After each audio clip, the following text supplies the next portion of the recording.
Because if you go and chase something just for money, Yeah. there's a midlife crisis coming somewhere in your life. Somewhere down the road, you're going to be like, what the heck did I do? Right? How did I get here? I think part of it is to really look out, 5, 10, 20 years out. Envision where you want to be, right? Mm-hmm. And then based on that, how do you get there? And how does finance tie into that? Not make it only about finance and not make it only about passion, but how can you tie the two together?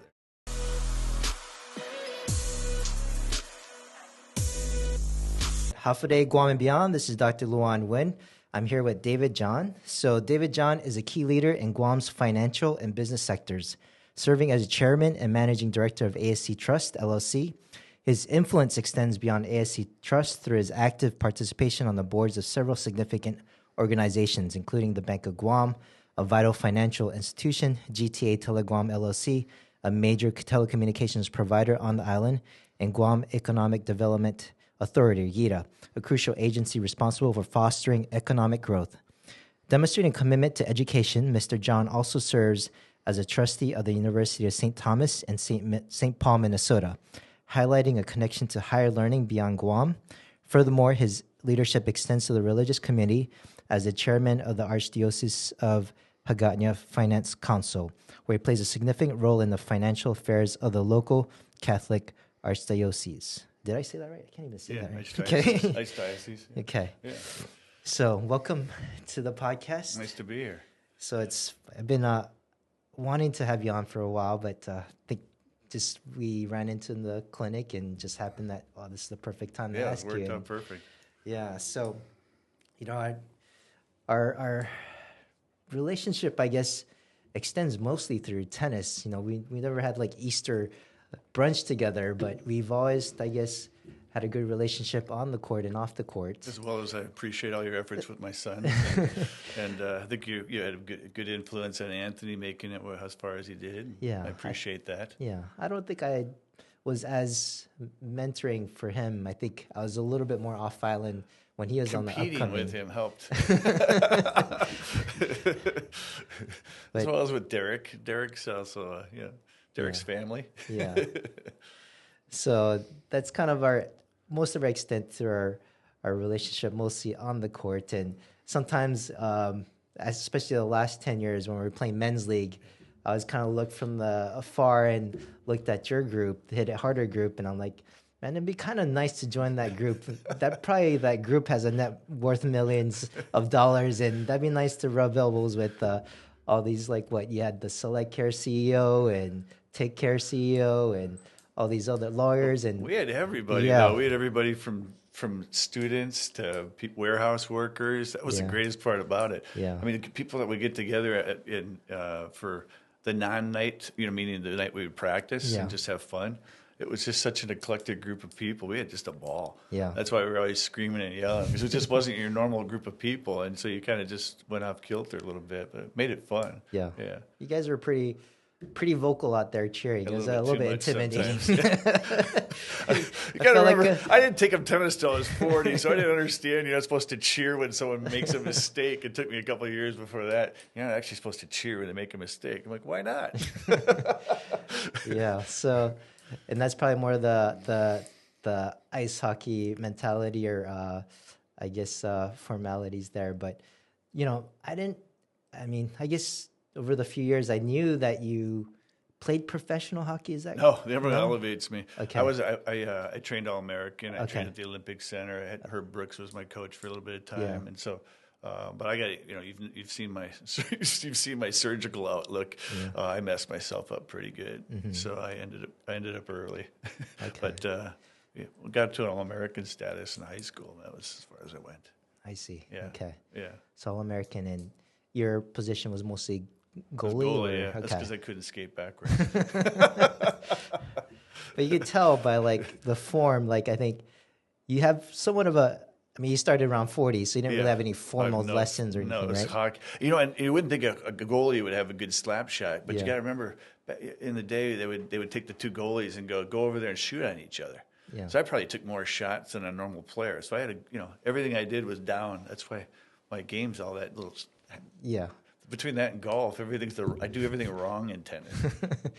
But it's a lot more slices because that's your natural form with Yeah. hockey, and that translates well, and maybe a little bit unorthodox. But at the same time, out of the many players I played, I think you're a threat on the net. Yeah, I had fun with that. You hit. I mean, getting a passing shot on you is pretty tough. So I think my strategy would be maybe a little bit more overhead, Yeah. higher top spin lobs over you, because that's probably I not don't as a remember winning a natural lot form. of games when you were on the court, Doc. You figured something out. Yeah. But yeah, I mean, to be All-American in the States for anything in any sports is a high achievement. And, how did you get to that level? And how do you think that translated into your career? And, I never knew your story of how your hockey days until what brought you here to Guam. Well, my hockey days kind of helped with that too. I was supposed to play in college, Yeah. and before I got injured, I was being recruited by the D1 schools and scholarship level, and I kept getting injured, and that kind of went off the table. And then the school I ended up at helped me with some things. My father went there. My father and mother both graduated from there, as well as Teresa's father. Yeah. And so I went to school, and that's where I met Teresa. So my wife, and so we met when we were 19, and got married about 10 years later, a little bit less than that, and Wow. been together since. So been together for almost 40 years. Okay. So the transition, that's how I got here. So we started dating during school, and I came out here a couple of times on vacation, and she wanted to live here eventually. So we came out, gave it a shot, and here we are. Oh, Yeah. okay. And how did you run into ASC, or how did that come into fruition? Yeah, so remember I don't know if you remember the guy named Alan Pickens. He used to run KPMG, Pete Marwick. Mm-mm. So at the time when I first moved out here, you had the Asian boom going on, Mm-hmm. and so you had all kinds of needs and wants for the businesses. There was a dearth of all kinds of services, and so Alan ran KPMG, Pete Marwick, and realized there's certain things that needed to be done that couldn't be done under the accounting firm. So they set up an advisory practice called Administrative Services Corporation. That's what ASC stands for. And we did everything. We did from payroll services to job searches we used to run all of the check and reconciliations for Citibank. We did anything we could get our hands on project-wise. And as we kept growing it, and then the economy started settling in and businesses started to build from within and wouldn't need outside services, we settled into retirement services, probably in the fifth year. That was part of what we were doing prior to that. Mm-hmm. But around the fifth year, we settled into doing retirement services. And then I bought out Alan and the other partners around that time, and I see. took it to the family side of things. And then a few years ago, we did a deal with the Bank of Guam to have their they came in and took out 70%. So Yeah. And that's pretty interesting strategic. I guess that can happen the reverse. Sometimes I feel like when you're running a company, it's hard to give up that kind of ownership, but I'm sure there's good reasons for that. And it just became a little bit too big for one person. It happened to me. It was a bunch of deaths, including my brother. I had four friends and my brother die within like 5 years, and they were all in their 40s. Wow. And so it started hitting me. I can't assume I'm going to live to 70 and turn this over to my kids. I can't assume my kids are going to want to do it. Yeah. So an exit strategy was needed. Also, every time we would have the audits done, we have to do a lot of audits for what we do. And the findings on the SaaS audit were constantly, what's your plan? If something happened to you, or Don Clark, who's one of the partners, and so we realized we need to do something. And it was just a long discussion, went back and forth. The governor was head of it at the time. We sat down and talked, and we realized it made a lot of sense strategically to put these two together. Yeah. I call it institutionalizing it. So I'm still involved. We still, the families, we still have 25% ownership in the company. Yeah. And the way it's set up is it's really a partnership because of the way it's structured. And it's good for everybody because it ties in a lot of the financial services you need around the bank, and I think it's a better product for for our clients that we can offer, and it will be there. It does. I don't need to. If something happened to me tomorrow, people don't have to worry about the retirement. I mean, literally, if something happened before, we had so much people's retirement. They're in after their house. That's their biggest asset. Yeah. And I had to think long and hard about it. It wasn't financially; it was not the right decision. I would have made a lot more money holding on to what we had. But you thought about more about the security of your everybody, the people that were invested in it. Yeah, and so it just I try to think beyond just myself. So I think it was thought about that, as well as I didn't want to have a situation where my kids felt they had to come do something. Yeah. If they want to come do something, we're still very much involved, and part of what I took as far as my the purchase price was reinvested back into the bank. So I became a bigger owner of the bank, and so I'm now involved with the bank on the board, and so it works. I think it's going to work out very well, and I think we can create a bigger piece too. We can create a bigger pie by doing what we're doing. So maybe we'll grow it back to where it was. I think you have a good a way to do that. But going back to, I guess, on your the coming up of this and building ASC and building your career, how would you attribute, sports and like the mental aspects or the physical aspects of sports? How do you think that helped you to reach peak performance in your career side?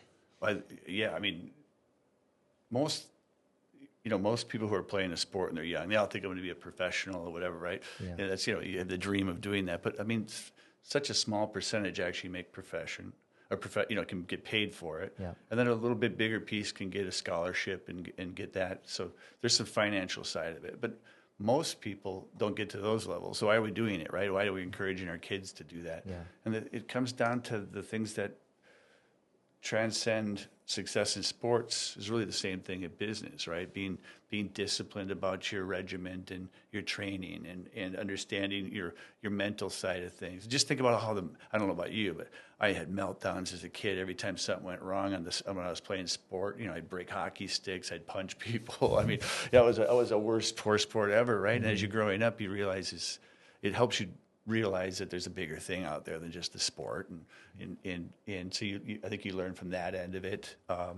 Communication and working with people, being able to communicate with people, receiving communication, instructions on what you're doing. I think it makes for a better person to have sport within their life, and it could be dance, it could be music, it could be anything else also, right? Mm-hmm. But having something a structure other than just education when you're younger, I think it transcends over to your business career. Or you look at you.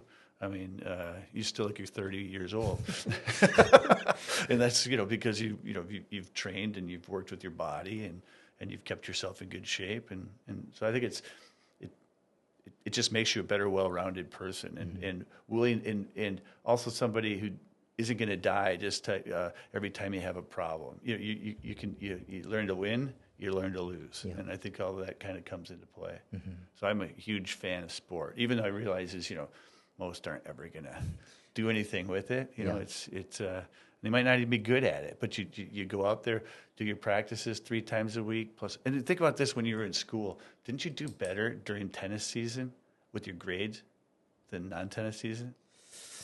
Hard to say. I don't remember if I did or not. I know it was a lot harder because it's like St. John's. Well, it was, but you were focused, right?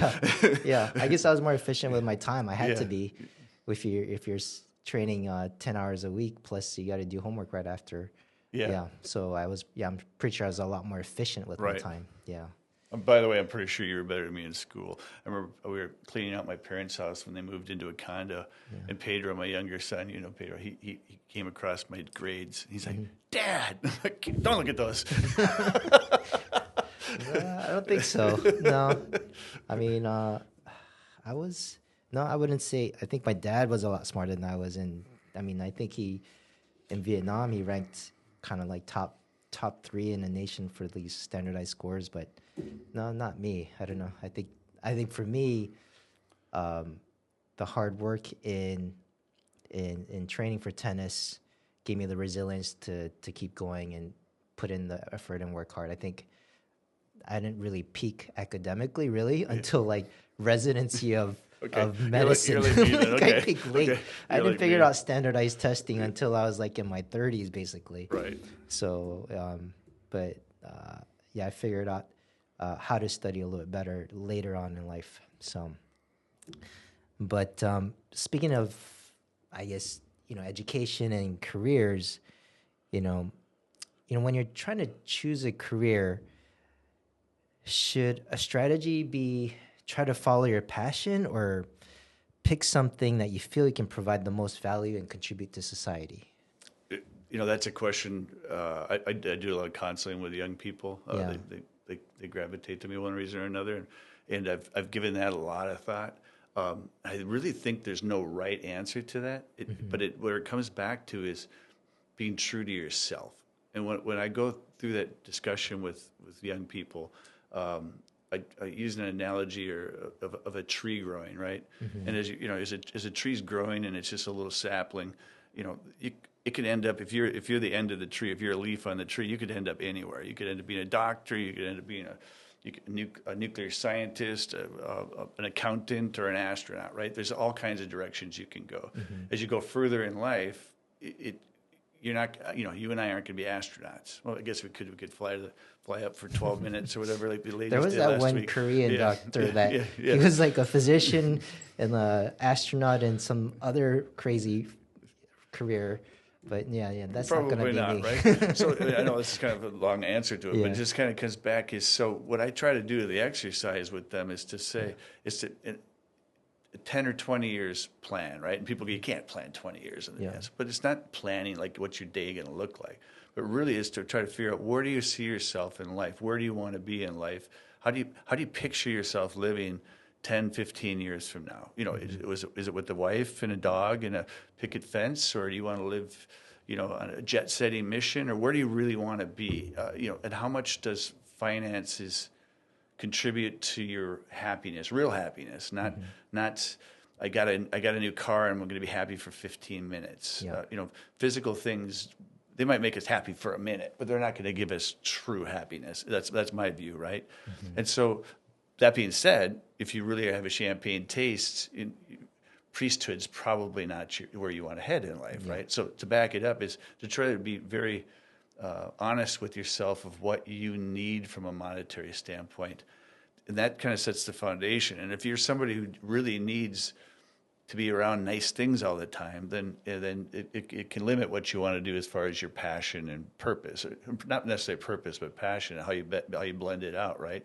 So if you kind of tie those things out and kind of figure out where you want to be as far as finances first and kind of how you want to see your life, and then kind of parallel it back into what your passions are and try to figure out how to put it all in a box. And it may be that you go to work and have the actual job be your passion, albeit I would warn against that because then your passion becomes a job, right? Or you have the ability to have a job that gives you the flexibility to chase your passions. You're a doctor who loves playing tennis. So you haven't had to give up your tennis because of your job. And so it's figuring out what that passion is first, as well as what you think you need from a financial standpoint. Be honest with yourself, and then try to marry them, right? I have a younger son. My older son he's just doing finance, he's doing finance like me, and he really enjoys numbers, and now he's starting to realize what I'm doing is kind of transactional. I need more than that. And so it's okay. You're listening. You're kind of figuring out where you want to be and to try to figure out how it all fits in. I have a younger son. He's in Major League Baseball, trying to figure out.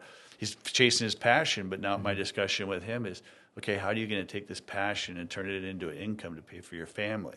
And so now he's trying to figure out, okay, I'm in baseball. I'm really here where I want to be. Now, how do I do it to tie those things together? So I don't think it's a really long answer, but I do give it a lot of thought. I don't think there's a right or wrong to it. But I think you really need to be honest with yourself, because if you go and chase something just for money, there's a midlife crisis coming somewhere in your life. And I don't say that like joking around like a red Corvette and a blonde. I'm talking about somewhere down the road, you're going to be like, what the heck did I do, right? How did I get here? And so I think part of it is to really look out, 5, 10, 20 years out. Think of it as, plan might be the wrong word. envision where you want to be, right? And then based on that, how do you get there? And how does finance, that's something I've been around all day. How does finance tie into that? Yeah. Right? And not make it only about finance and not make it only about passion, but how can you tie the two together? Yeah. And some people are, not passionate about really anything. Yeah. It becomes easier, but yet harder, right? Yeah. I think that's great advice because, that makes it put it forward into the conscious, because I think many people just jump in their college years and just go after it without having thought, and they realize, that's not going to make them the life they want, or, the hobbies they want to do, and, they're stuck, and it's just harder to get a new career. It's always possible, but people can change careers midlife, but it's a lot harder. Right? It's a harder. It's better to give it some thought. Yeah, because typically you want to be able to work the hardest and accumulate the most money in your early 20s, 30s, when you still have a lot of vitality. Exactly. And then, and go after other things from there. But okay. But speaking of, passion and going after things, I wanted to put it back to you. Like, what is your, what is your ikigai, or what do you feel like your purpose is? It's changed over the years, right? Yeah. I mean, it's my purpose now that I've raised my kids and they're out the door doing their things. I've always tried to tie community into what I'm doing. A strong believer in that. Things were given to me as far as my training and in education, and when I realized I couldn't play hockey anymore, I started coaching while I was in college, and I always believed in giving back to the community. But as I've gotten further along in my career, and I've gotten involved with so many different things, from finance to banking to telecom to all these different things. What I found is that if I kind of park myself in the middle and the problems come up, I can help solve them, because I've got a little bit of knowledge over here. I'm not good at anything. I'm like a great generalist. I found myself, I'm on a couple boards in the States, and I realized when it comes down to details, I get smoked, right? Yeah. But as soon as you go from one detail to the next, I realized someone who's a specialist in one area knows nothing about this area. Yeah. I think Guam's really good at this, by the way. We put out some of the great generalists because we have to be entrepreneurial here. Yeah. Because you can't just be a specialist in one thing. We don't have the breadth of our business. We don't have the breadth of the population to be specialists. Most of us don't, at least, right?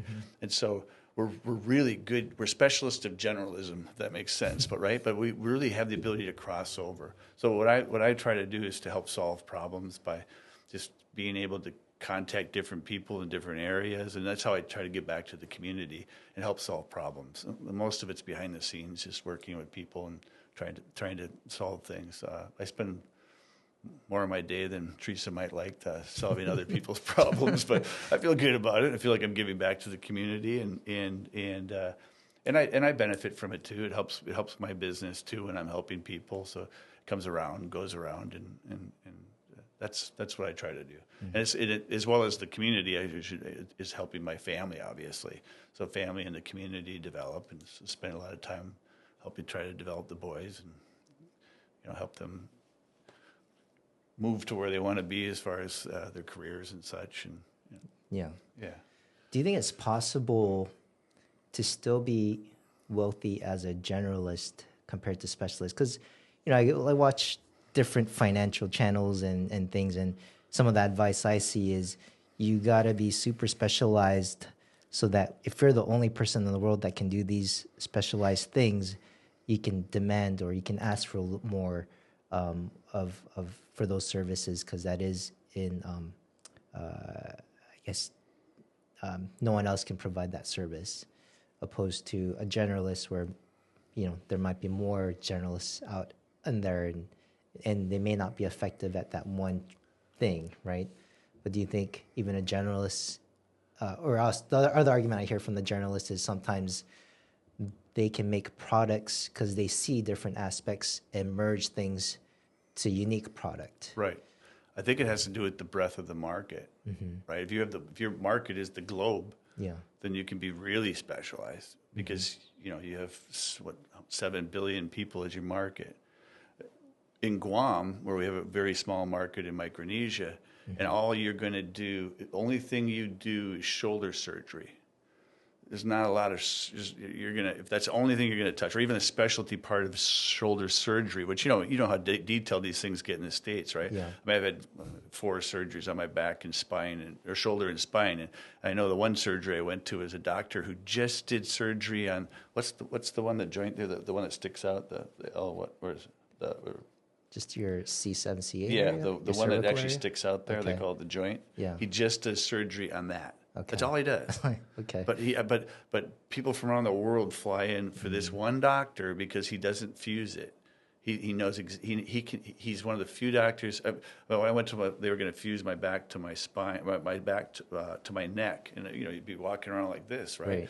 And so one doctor referred me to this one doctor. That's all he did. So if your breadth of the market is expansive, then you can specializing makes a lot of sense, because then you can charge exactly what you want. Yeah. But you also you're charging for what you want, and then it's on a big scale, right? So you might line up 3 people a day to do that one surgery. Right. They're just lined up, bang, bang, bang, bang, bang, bang, and you're doing it 6 days a week, and you're charging whatever $30,000 to get the surgery done. You could be a very wealthy surgeon, right?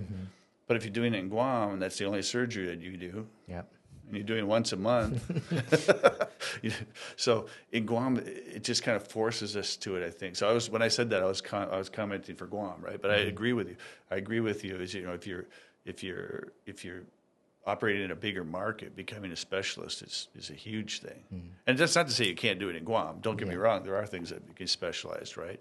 I just think even when we're specialized, we tend to learn more because we're around, a lot of things. Does that make sense? Yeah. Yeah. Yeah. This podcast is about, optimizing mind-body relationships. And I think it's important, sometimes it's taboo to talk about wealth or money. But first of all, what would you say your definition of wealth is? You're right. It's like one of the things you don't talk about, right? Yeah. Like I said earlier, myself, Teresa, both my parents, Teresa's father, we all educated at the same school. It was St. Thomas, University of St. Thomas, which was St. Thomas of Aquinas. I don't know if you're familiar with him, but he kind of goes back and ties, thinking of Aristotle back into more of a modern times, in the Christian religion, and how maybe these things would tie in. But he was a big thinker, and how, thinking beyond just what's in front of you, and thinking very deep into things like wealth, and getting away from this idea that wealth is good or bad. It's not either. Money's not good. Money's not bad. It's just a way of transacting for the fit aid here. It's the way that you can transact and do things. And so what Aquinas did was he broke things out between natural wealth and artificial wealth. And that's kind of the first thing and natural wealth is the needs for food and things that you really need to survive. And so being impoverished isn't going to bring a good life for anybody. If you're impoverished and you can't just fend for yourself for your shelter or food, then you're probably not going to be, you're not going to be turning around and donating your time to help people. You're just trying to get through the day, right? So a certain amount of wealth is definitely good in that you've gotten beyond, you transcended beyond just the needs, and you're able to do more with things. And so you could do more for yourself, you could do more for your family, you can live a healthier life. You don't have to take shortcuts because you're desperate, right? So a certain amount of wealth, I think, at any level. In fact, it was funny because when I first took over the finance council for the Archdiocese of Guam, I was talking to the priests about making a profit. That's not a word, priest. I mean, they resisted bad, so it wasn't working. And so I was at my board at St. Thomas, and there's a priest on my board. He used to run the University of Notre Dame. His name is Monk Malloy. And so I was having coffee with Father Malloy, and I brought this up to him. He said, "You brought up profit to priests?" He said, "Are you just a..." I won't say. He actually said, "You're a dumb donkey," and I said, "Well, no, I meant that." I tried to explain it to him because I know you need to have more money coming in than going out, son. He's an older guy. He goes, "But you don't use the word profit. Here's what you're going to tell the priests." I said, "What's that?" He says, "You go back to them and you say, no margin, no mission." that you have to make a margin in order to survive in your mission, right? And so part of that, so that's just the base level. The idea of not having, wealth is a bad thing is, because people will say that money's a bad thing. It's, it's greedy. You're being, first of all, that's not true. So get past that. And then as far as on the artificial wealth side of it, that's the things that we don't need to survive, but we want, right? And what you do with it, I think, is the bigger thing. And so it comes back to, again, knowing thyself. What do you need? But don't take, to me, is wealth shouldn't be the thing that you go around just showing off about. It should be, you should be about yourself, about what's right for yourself, and not thinking you're special because you have a little bit more money than anybody else. My father-in-law used to say, "You don't need to impress anybody on Guam," because no one's cured cancer here. He goes, if you're out to do things to impress other people, that's something maybe you do when you're younger, right? I mean, that's kind of normal. You're pounding your chest, trying to, it's just what you might do when you're younger. But if you really give it a thought through, wealth is something you can do good with, and there's nothing wrong with becoming wealthy. It's not we're not in a zero-sum world. Because I made $10 didn't mean you didn't make $10, right? We can elevate ourselves together by making wealth together and making a better community together. If every company in Guam was more wealthy by bringing in more tourists and more whatever, and so we could have better schools and better parks and whatever else, that would be good for everybody. Yeah. So I think this idea of like wealth being like a good or a bad thing, it's not. I think it's what you do with your wealth and how you associate with your own wealth. And if you're tying yourself to your money to a point where the stock market's been a little bit dicey lately, right? And if you're looking at your account every day and getting depressed because it's down, that's not what you want to be doing with your association with it. That's where one of the things I'm trying to work on from within our own business. It's getting more and more. Return of investment's a huge thing of what we do, right? If you don't have a return of investment, you don't grow your money, right?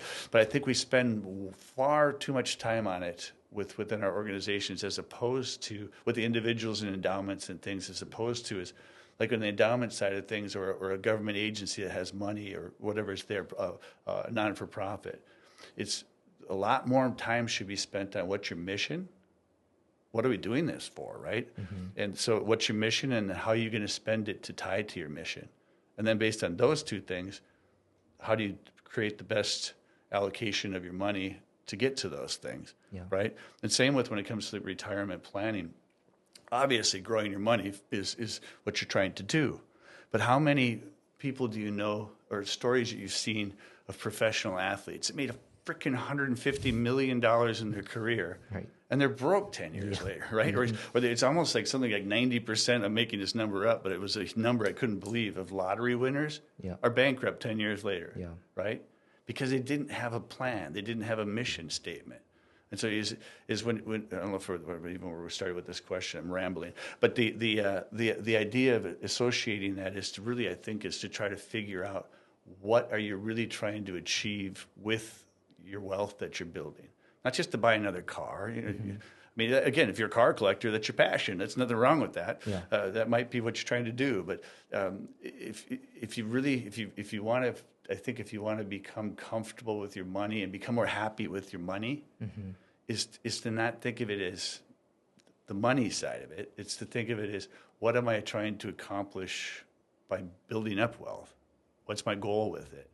How am I going to tie it back into the passion that you're talking about, or your purpose? So that's how I see it. Okay. Yeah. Does that make sense? Yeah. Yeah. I think that kind of solves some things internally for me. Sometimes I wonder, if I worked harder, I'm sure I could make more money, but then at the same time, maybe I'm not making more money because I don't have enough of a clear mission statement. And I think the money will follow too. It will. If you have a clear mission statement and if you know how you're going to contribute to society that way. Yeah. As well as sometimes you can even have less money because you know how you were going to spend it, right? You know how you had a plan for it, and you had a plan for it way before you started spending it. Okay. Right? And so you start thinking like when it comes to retirement and things, like what I spend a lot of time thinking about is is the holistic part of it. Is I used to see in the studio, still see it, but people were working hard as they can all the way to their 65. Yeah. 65th birthday, that's their highest paycheck of their lifetime. Yeah. And 66, there's nothing's coming in. And so wouldn't it be better if you need to earn more money as you have your kids and you have the things that are going on and everything else, right? The kids get out of the house, and hopefully you've gotten things financially somewhat in order, and the kids now go off from college, and you have maybe 10 years to kind of get things more in order because you had kids and you had college expenses and everything else, right? Yeah. But you kind of get things in order. By the time you're around my age, 55 to 60, I'm 60 years old next year, hopefully you get your finances in order. Yeah. And now your most precious commodity is time. And so instead of working as hard as you can till age 65, wouldn't it maybe be nicer to work half the time but work to 70? You've now, because every year you see your patients, every year it's not a year when it comes to your body. I mean, you don't have the energy you once had. You don't have the physical stamina you used to have. Yeah. So wouldn't it be nicer to be going on some trips when you're 60 and doing some things you really want to do, and then doing it for a longer period of time, and then maybe sharing your wealth with the person, wealth of knowledge with the person behind you. Yeah. So now you got the 45-year-old who's building up behind you. They don't see you as an obstacle anymore, because you're working maybe part-time, helping train. That's what I'm trying to do at ASC. I didn't go away right away. People were freaking out when I said they thought I was selling the whole company and retiring. And I guess some people look to me more than I think they do. And they would call me up freaking out that I was leaving. I'm like, I'm not leaving anywhere. I'm stepping back. I'm slowly stepping down, and I'm going to make sure the people behind me have learned. I'm passing my life skills on to the next group. Yeah. And so I'm staying around maybe a little bit longer, but at a lesser pace. And I think that can help with the whole process too. Yeah. It also keeps your energy going too. You see so many people, you see them, they were working, and then 3 years they retire, and they look like they're like 20 years older, right? So, yeah. Because they're not engaged anymore. Yeah. And so it keeps you engaged too, and keep your passion going. Yeah. So do you think, in your retirement time, how do you see the value of just not stopping working, right? It's just maybe changing a little bit of how you work or the field you work in, but maybe you don't even need to make money anymore. Yeah. You maybe have enough money that your income's fine. Yeah. But to just die on the vine and not do anything. Yeah. Maybe it's such. Like your dad. He retired and then he coached tennis, and you could see it in his eyes when he was coaching tennis. He just loved it. He wasn't doing it because he needed extra money. He was doing it because he loved to pass this knowledge on to the kids. And he would come watch the kids for years afterwards. You'd see him, and he would sometimes just quietly sit and watch the tennis matches, and then he would leave without saying anything, right? I mean, he just found a passion. So it's finding something. It doesn't necessarily mean you're collecting a paycheck, but definitely finding something that you're going to keep doing. And I think it just keeps you moving.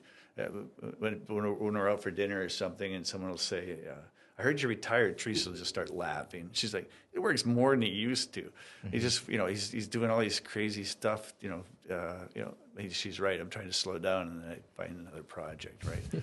Someday, yeah." Do you think because it seems like you like to educate and pass down knowledge. Do you think you'll be more I guess you'll always be involved in some sort of education sector or teaching, right? Even if you retire.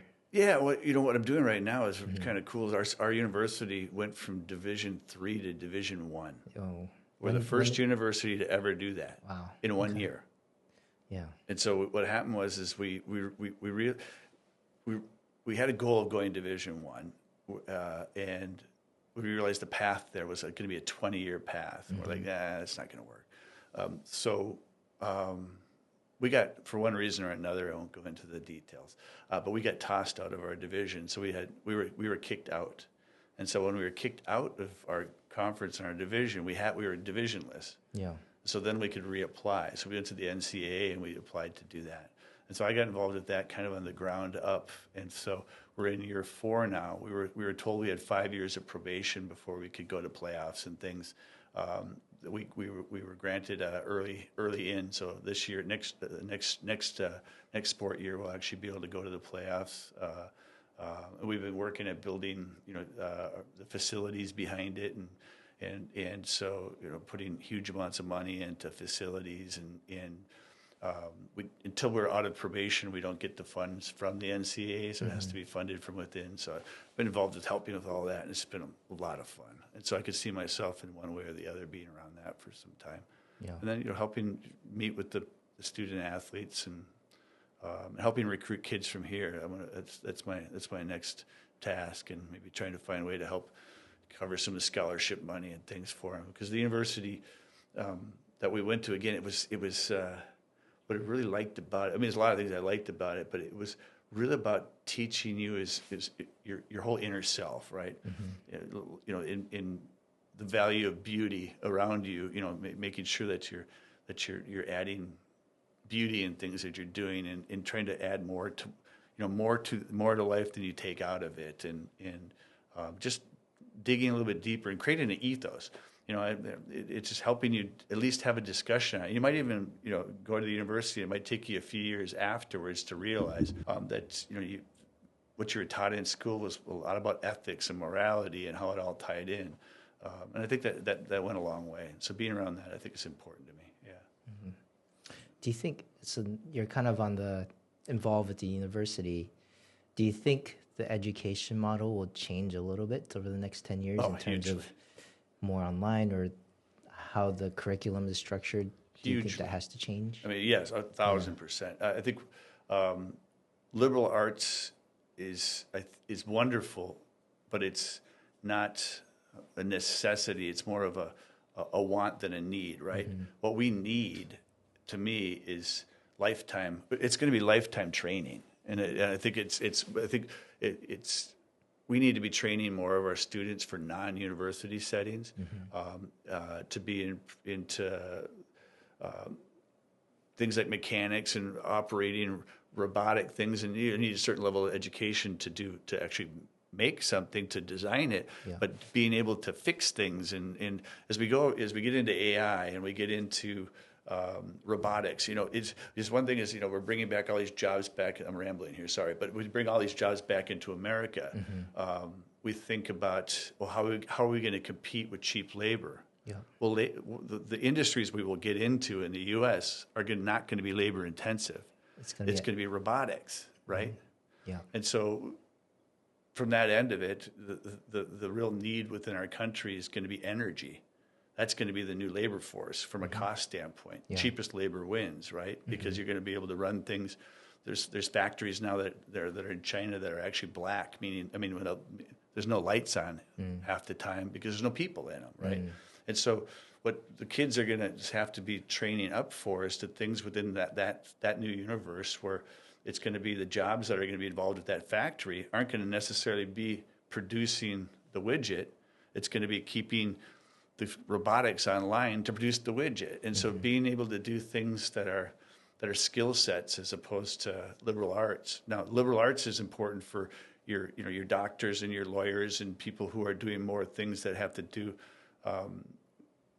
outside of that, right? But that's not where most of the workforce is going to be. Yeah. So if you can get a liberal arts education and learn skills, that's even better, right? Yeah. So I think you're going to see a blend of that, and I think you're going to see a blend of on campus, off campus. Yeah. A lot of stuff you can accomplish with your computer, testing out on things, and other things you have to go in and do lab work. So I think it's most of your universities are going to have to change what they're doing. Yeah. And we're seeing them fail all over the place.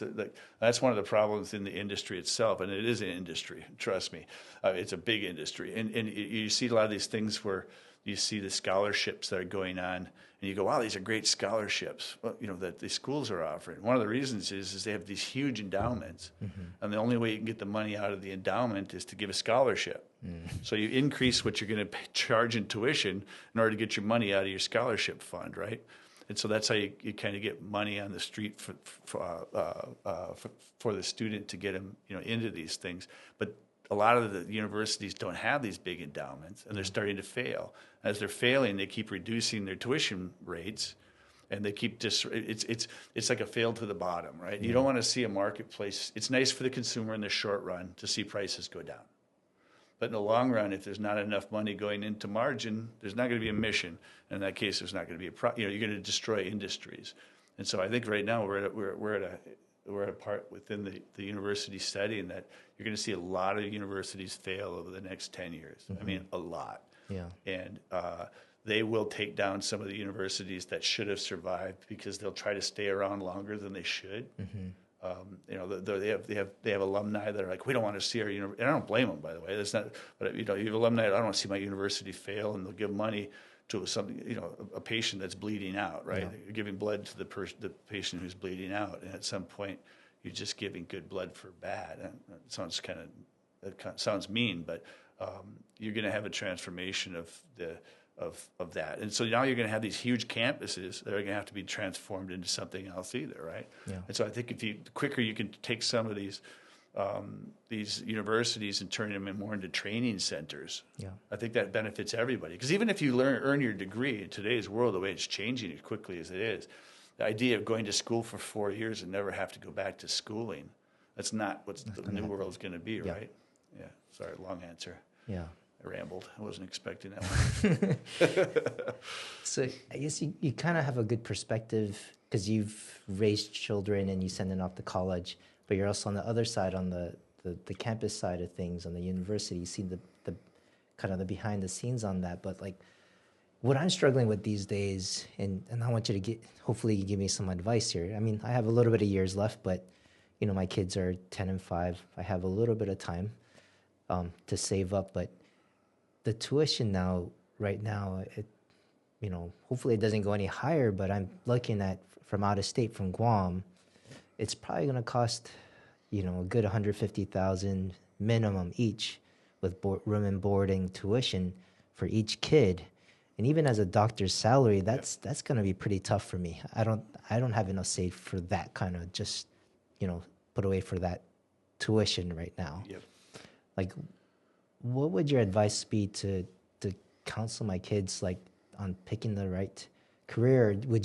Should I sit them down and be like, okay, if you pick this career, your return on investment, just like almost like you're running through them like a business loan, like this is the amount you're going to spend for college. This is what you're going to expect your average salary will be.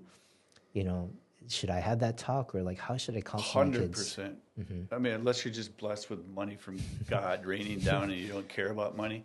That's one of the things. I just look at some of these situations, and it's bad decision making. And this goes back into I think we spend too much time teaching subject matters that are nice to learn, but not enough on finance. Because one of the big ones when it comes down to schooling is if you look at the most expensive state school in the entire country, most expensive state school. Now, again, you said out of state, that's where it kicks in. But if you're like in California, it's the Berkeley School, and I think the tuition up there is like $17,000 a year.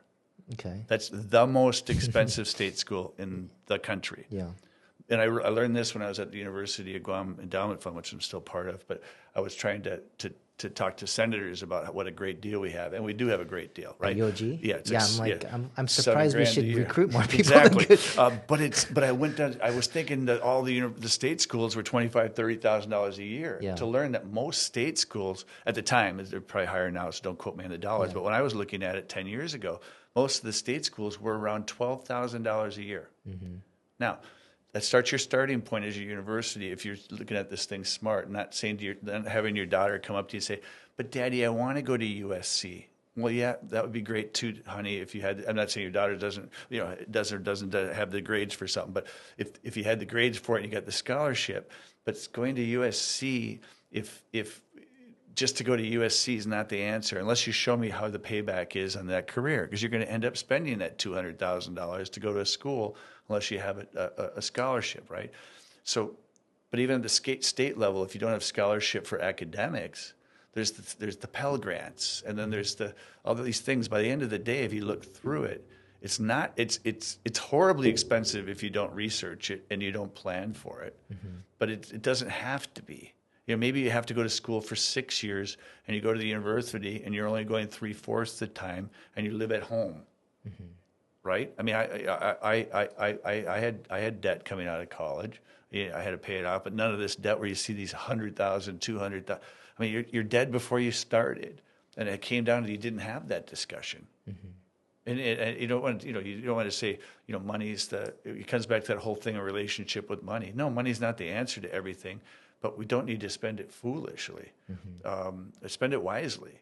You can build wealth without making as much money as you think if you spend it wisely. So that's a huge one, right? Is to figure out, what you're trying to do and what are the options. And I know, like the school my board, 99% of the students get financial aid. Not financial aid, aid. Because most of it's not financial. Most of it's, hey, you're a great student, we want to bring you in. But again, remember, it comes back to we need to get money out of the endowment. And it also makes you feel good when we say we're giving you $20,000 a year. But a lot of them, they really do, there's these endowments that are behind it. And that's one of the reasons that you have this elevated price, is because it's a way to get money out of the endowment. And then if you get into one of the big schools, I know the school that Anthony went to, I think it was, if your family made less than $170,000 a year, there was no tuition. How does that happen? They have an endowment. Huh. Okay. So the idea was they said is if you can get into this school, we do not want you not going there for financial reasons. Okay.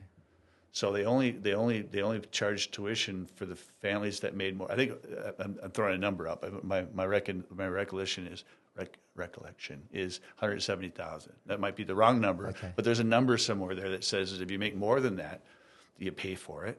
If you're making less than that, nothing. And even if you made more than that, but you had some circumstances and you went through and you said, oh, we got this, we got that, we got medical conditions, they'll find a way to give you a scholarship. And that particular school, all their scholarship was financial. They didn't give scholarships for academics. I see. Because everybody was qualified for that part of it. Yeah. Yeah. So it really is. Sorry to answer, and I'll wrap it up. But really, that is to not have that. It's a fool's errand not to have that discussion. To just say my child wants to go to, some school because it's in a great. I've heard these things. I want to go to Boston, so that's where I'm going to go to school there. Well, what does that degree fall into what you're trying to do? You're going to go spend mommy and daddy's money just so you can be in Boston? You move to Boston after you get your career, after you get your degree, right? So it's not the kid being a dummy. It's just the kid's a young person. They're not thinking the thing through, right? So it's you as a parent. It's your responsibility to have that discussion. Yeah. And how did you talk through picking colleges and then kind of guiding them to making sure they will have a solid career, a good paying career? How did you counsel them? How did you talk to them about it? Well, the kids were a little bit different with that regard. With my younger son, his passion is sport. He wants to be in sport, so he knew that's where he wants to go. Yeah. And so with him, it was more of, okay, you want to be in sport. How do we make that where you can actually raise a family being in sport? And so we're trying to design our way around that. Yeah. My other son he's in finance, and so it's a little bit different road there. So I don't know if I'm answering that. So when I'm trying to think back when the kids were still growing up, it was just opening their minds to things and what the opportunities were. And when we go on trips, we would go see campuses even when they were younger, right? My younger one knew he wanted to go to St. Thomas when he was like 9. Yeah, that was where his grandpas went. That's where I went. He was set on that one. Only thing, if he would have gotten to Notre Dame, he would have gotten there. Otherwise, he was heading there. You're right. The other one was designed differently. So each one was different. I'm not answering the question. I don't know exactly how we did it, but we always, when it comes to things like that, we had adult conversations with them. I think that's a better answer. We talked seriously about how that decision is going to affect the decision down the road. And I started talking about they hate the tree story. They hear it come up, they just want to walk out of the room. But it's like, okay, where do you want to be in 20 years, and how do we tie this thing in? What part of the tree you want to be on, what leaf you're going to be on. Yeah. And it isn't necessarily going to end up there, but if you can think about it early on. So we had a lot of adult conversations probably before they should have been had, or not should have been had, but normally would have been had. How's that gonna feed your family, kind of a thing, and having them think bigger about things. Other than that, I don't know if we did anything special. Just kind of tried to keep their eyes open. Yeah. That was a bad answer, but yeah. But I mean, you had the adult conversations, and you certainly when they asked you, I mean, I guess you kind of looked at where he chose finance, and is that something he's always kind of interested in, or Yeah, it wasn't me. what? I didn't. That was really one thing. I didn't want them to. At least I tried not to. I mean, I probably influenced them, right? I mean, I'm a big sport guy. I'm a big finance guy. One ended up in sport, and the other in finance. So I'm sure there was some influence there. Yeah. But I didn't try to like pick what they were going to do. Yeah. You know, I tried to counsel them because I just seen so much that, especially growing up. I don't know, you probably saw that in tennis too, where you'd have the parents that live vicariously through their kids. They never make something in sports, so they were going to push their kid because their kid was going to do that thing. Same with careers here, especially here with the families and businesses. I see so many people that I know that are like, you know, that they've already set it up so their kids are going to come back for business. And that's great if the kid wants to do it. Yeah. To be able to work with you, that'd be a dream, right? To go to school, to go to work every day and have your son or your daughter be the one right next to you, that'd be freaking awesome. But to bring them back or to bring them into the business when just because you're forcing them to come into the business and they don't want to be there, you're going to just drive this thing, you know, away from you. And it doesn't set someone up for doing what they want to do in their life, right? Yeah. So I definitely didn't try not to do that. Obviously, somewhere there it slipped in because they ended up around where, you know, things I'm passionate about too. But I don't make it right. There's no right or wrong. But to me, I just didn't want to have a situation where I was driving my kids in one way or the other. Yeah. So, you know. And how did you, you know, with your kids, you know, obviously I can see my backyard and I see your house. Yeah. You know, I mean, you kind of have a certain lifestyle growing up, you know, with the kids, and you want to give them the nice things, but how did you kind of raise them so that they I guess essentially didn't become spoiled, right? And they still had the drive to work hard and still make something out of themselves or be able to be in a position to contribute back to the world, right? And not rely on knowing that, oh, you'll be there to save them financially if they don't make it, or that you'll, you know, fund them for the rest of their lives. Like, how did you kind of... Have you met my wife? In all seriousness, I think it actually goes a lot back to St. Thomas again, and in St. Thomas Aquinas and the teachings of Aquinas, and that you're not special. He didn't say it that way, but you're not better than anybody else. I don't care if you have a little bit of extra money in your pocket. To me, that's nice, right? But you should treat. This is something we've always said, and we try to live it that way too. And it comes from Teresa's father too. He buried into the kids is you treat everybody the way you'd want to be treated. And I know that's a biblical term, but that's just the right way to live too. As well as even if you're a greedy bastard, treat people the way you want to be treated, because you never know who's going to be the person who's going to make a decision that's going to affect you sometime later in life, right? So the one thing we just beat over the kids' heads, and I think Teresa, and I give Teresa most. I know I raised my kids too, but Teresa was really the one who shaped and molded not only my sons, but we always seem to have like 6 other kids running around our house, you know, eating all my snacks. But you're just making sure that they realize you need to treat people correctly. You need to respect your elders. Because you're good at something or have a little bit more money doesn't make you better than anybody. You might be better at, you know, you might be better at tennis, or you might be better at that, but you're not a better person. And if you can build off of that, that's where I think when it comes back to the wealth thing, if you're thinking that wealth makes you a better person and that's your attachment to money and wealth, then you're going to probably be unhappy because it's shallow. That's my view. It doesn't make me right? But try to be deeper than that and be a good person and try to contribute. And these are just things that we just kept, you know, racking over the kids' heads. And also just growing up in Guam, you had the community and family around you all the time, right? And so it was just people were shaping you all the time. So I don't think it was Teresa and I. It was her teachers at school. It was the priests. It was the coaches, right? So it took the whole village. Don't you think, though? Yeah. And seriously, I look at the kids that grow up in the States, and it drives me nuts. You know, you see someone who's, you know, 12 years old calling a 70-year-old man by their first name. I want to just go, whoosh. It's like, I guess there's nothing wrong with it, right? But it's just like, that's a level of respect I just don't get. Yeah. And so, the growing up in Guam, there's that family around you, there's the community around you, and we're also, what's also not kind of cool, it's really cool, I think, is we're so diverse, right? And so you have this, the diverse group of, you don't look at skin color and religion as much as you look at the person. Yeah. And I think that's another big thing. But I don't think that's beyond Teresa and I. I think that's just the community we live in. I think our kids here are so much more. Sorry, I'm tripping over it. But we've had several kids go from Guam up to St. Thomas, and the president maybe will find out that they're Guam. He'll go find them, and he said it a number of times. He just can't believe how respectful the kids are from Guam, and just how more connecting they could be with someone of an adult. And I think it's our community too. I think it's a big part of it. Yeah. Okay. I agree with that, and I think that's part of the reason I came back to Guam as well, and that I missed that community, and just the people in Guam is just very accommodating, nice, and safe too. Yeah, right? exactly.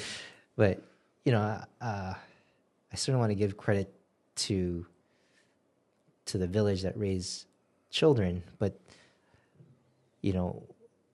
what do you think as a parent? Are there certain? I mean, because I've met your kids, and I haven't spent that much time with them, but I think I have a good enough innate sense. I think that's one of my gifts to sense people that they're really good kids, and I always kind of admire that, and I'm wondering, like, as a parent, because I'm trying to parent, and I want to learn from other people, right, and that raise great children. So, are there certain principles, or what do you think you did right to raise your kids? Well, first, thank you. I mean, that's the biggest compliment you can give me, right? And so, thank you for that.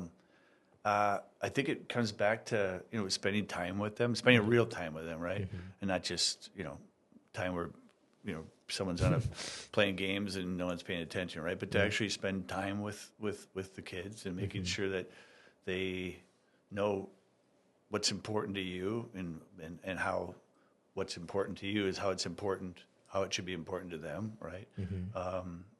And acting as a role model, I think, is a big one.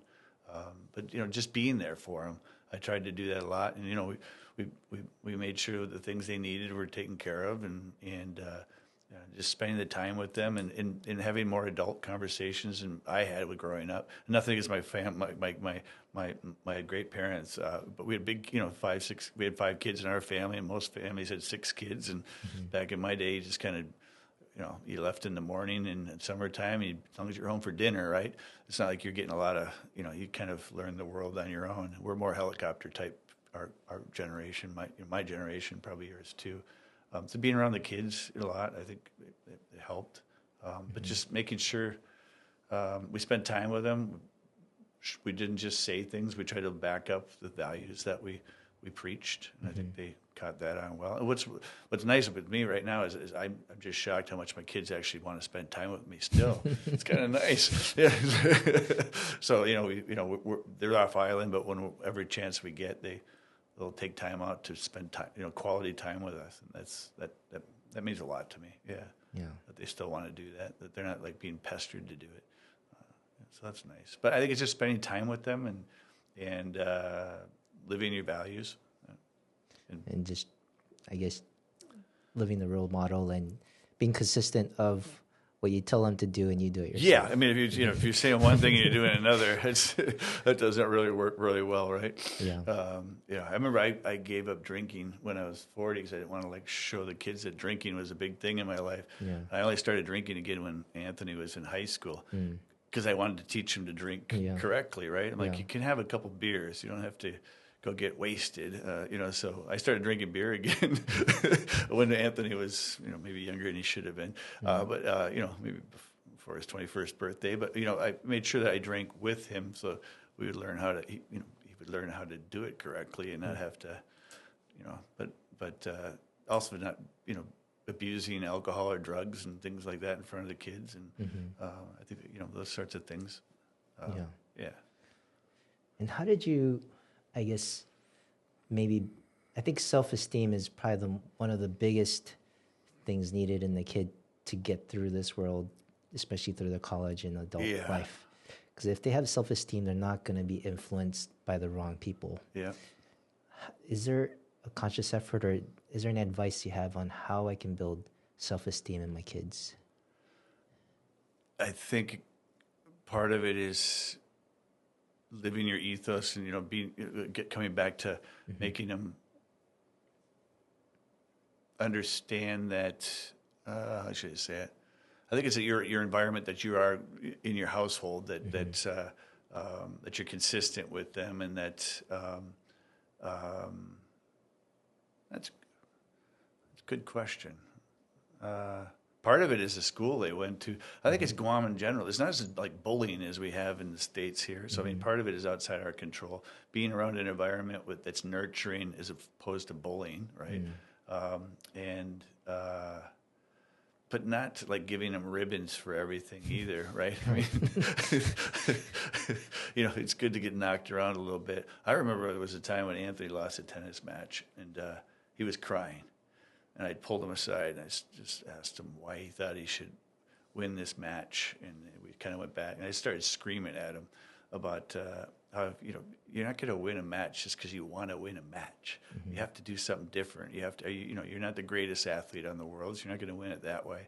You just have to be disciplined with what you're trying to do. And I don't know if I answered the question correctly, because I don't really know exactly the answer to it, but I guess trying to make them understand that there's no shortcuts to where you want to go. You're going to have to work hard at whatever you're going to do and be true to yourself.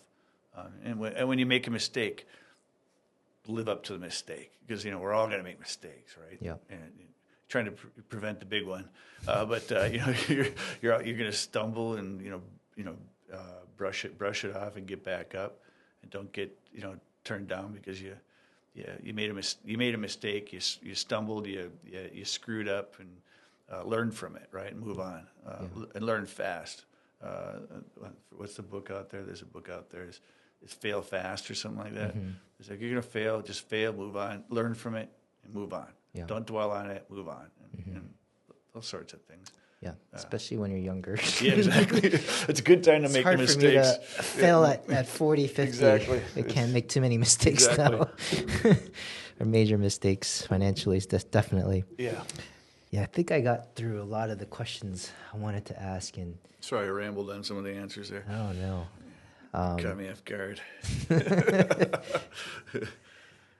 Is there any other last words you want to say, I guess, to our audience, and anything regarding wealth, health, raising family, just the younger kids that are trying to make it in this world? Any other piece of advice you give your, because I'm sure you have a lot of students that come through. Yep. Like, what's a common thing you would kind of... When it comes to money, when it comes to wealth and money, the big thing, if they just taught this in school, we would be in such a better shape as a nation. Yeah. But wealth, it sounds funny, but wealth isn't necessarily built by making more money. It's quite simply built by spending less than you make. And it sounds obvious, right? But if it's so obvious, why are so many people living off of credit cards? And you think, oh, you're being mean-spirited. I'm not being mean-spirited. I worked my way up from, I didn't have anything when I started. I stumbled along the way, and I had credit card debt at a point in my life.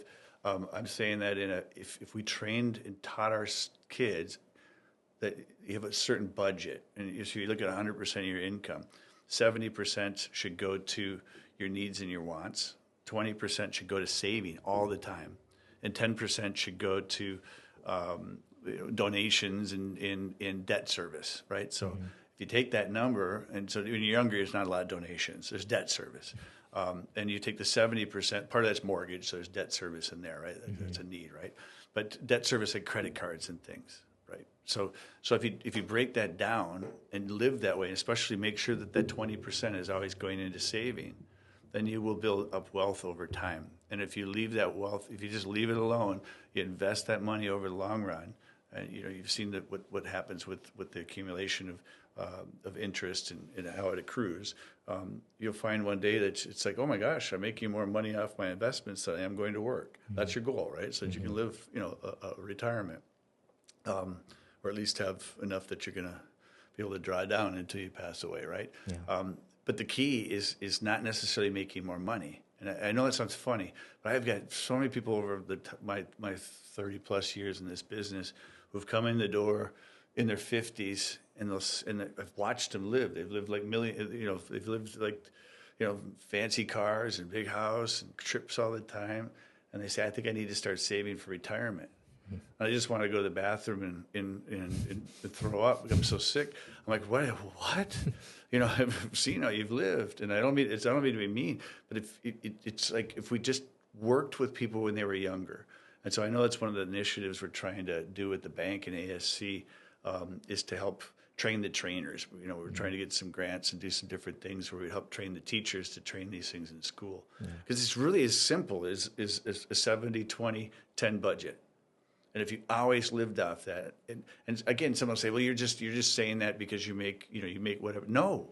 Mm-hmm. If you think anyone's life, things come up, medical things come up, there's things that come up. But if you really think about it, most people are earning a little bit more money today than they were 5 years ago. Yeah. Yet they're probably in the same financial position, whether it be good or bad, because of what they do daily, right? It's their own discipline. And so there's a book out there that I would encourage young people to read. It's called The Millionaire Next Door. And it talks about very simple economic terms. But the big one in that book that just keeps coming back and back and back and back and back is spend less than you make.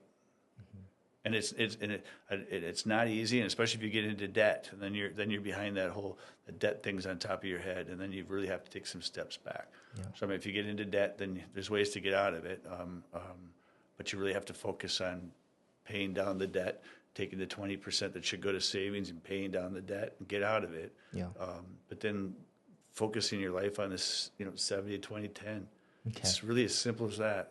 So I think I'll try that with my son soon to figure that. So can you break down those numbers? 70% is what?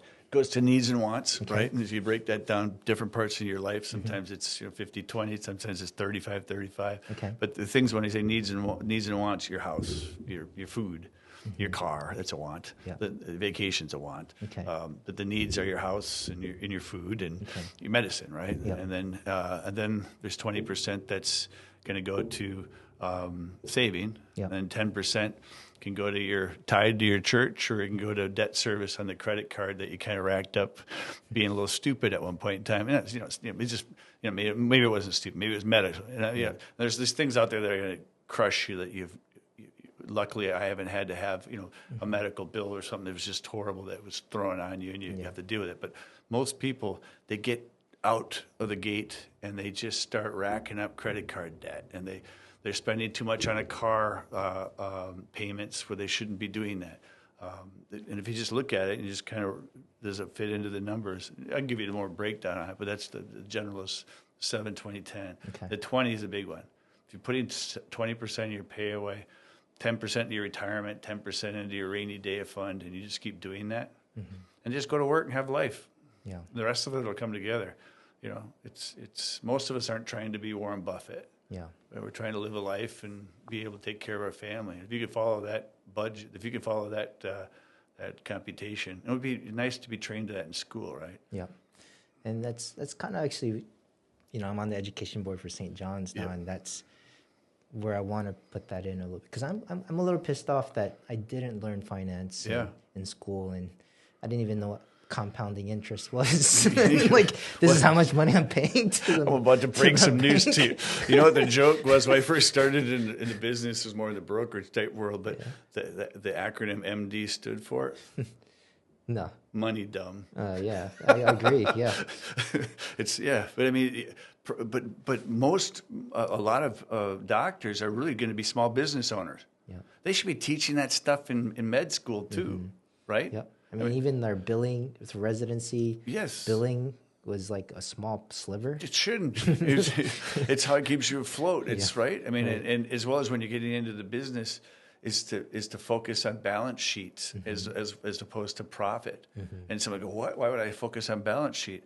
Because if you get too much AR in front of you, you might be on the books making money. But if you're having to service the debt on a whole bunch of payments that aren't being made timely, you can go under real quick by growing your business, right?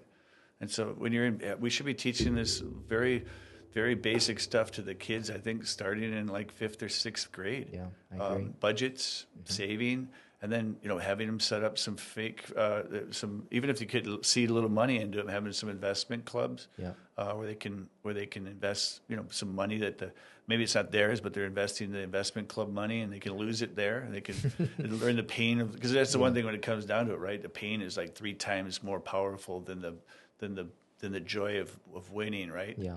You need another sport thing you can learn, right? But people think, you talk to people, I'm aggressive. I can, yeah, sure you're aggressive.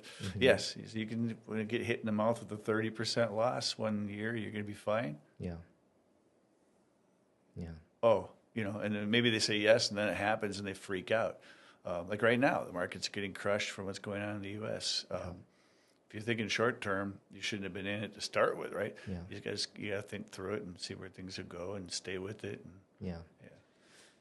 And my last question is, you're kind of in the, you do a lot of things, but a lot of ASC is in the field of retirement and making sure you have the financial means and to do the things you want to do after retirement when you're working and grinding for 40, 50 years, right? Yep. And sometimes what kills me in the clinic is I see patients, that work hard, save up money, and finally retire, but their body is not in the condition to enjoy the fruits of their labor or what they saved up for, to travel, to go to Italy or wherever, right? Or go on that trip they talked about with what they're going to do with their kids, or even be able to walk the aisle down with their daughter, right?